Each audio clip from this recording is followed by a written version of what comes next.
Maryam, how are you? I'm good. How are you? I'm fine. Peshawar में क्या situation है जी? आपका इलाका बड़ा इस वक्त कोविड में काफ़ी स्टेजेस ऊपर आ रहा है।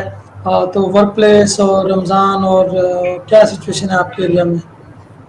Okay, Assalamu alaikum everyone. I think I'll introduce myself first, if that's okay. Please. Yeah.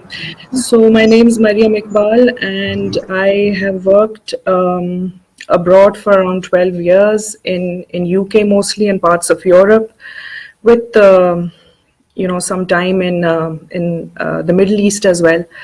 And I happened to come back to Pakistan 3 years ago. So mostly I haven't really been involved in a full-time job in Pakistan. I've been more of a freelancer, and I've had the flexibility because I work for myself. So I can share my experiences of working abroad, and it's very challenging in Ramzan when you're working abroad. They are extremely flexible. The empathy factor sort of kicks in terms of flexible working. Yahan tak ki when your performance is, something that's not an issue for the whole month of Ramadan. And they make sure that all the facilities, from the prayer rooms to your timings to cutting down your shifts and all, those things come into play.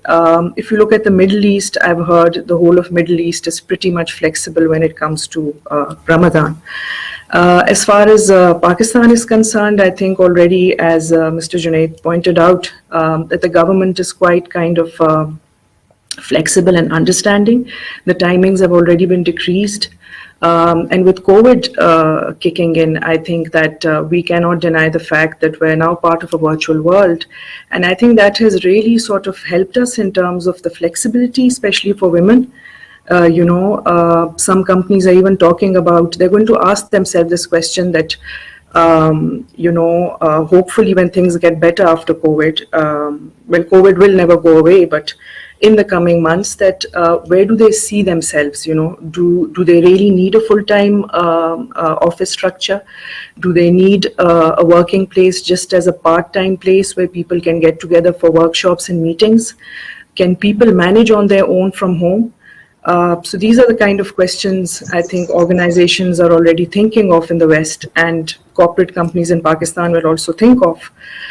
So I think that flexibility factor, the positivity that has come with COVID, is that especially women and other people, it's given them the flexibility to work from home, to save costs. It's good for the environment as well. So that's my take on Ramadan and COVID and at the workplaces in Pakistan.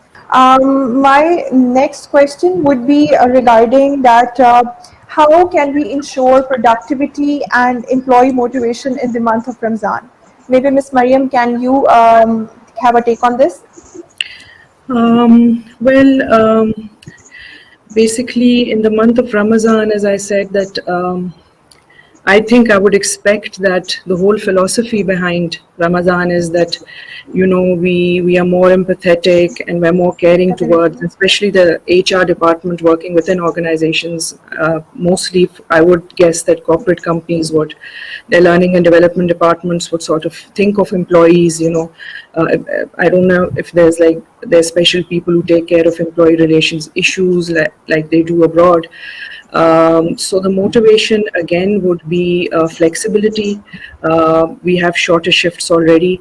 And I think flexibility not only in time, but in terms of sort of, as Mr. Junaid Alam pointed out, in terms of understanding your organization and the people who work for it and understanding their needs and making sure that, for this specific month of Ramadan, if there's some problem that they're going through, we're able to balance that out, and the HR department's there for not just recruitment or just admin related, but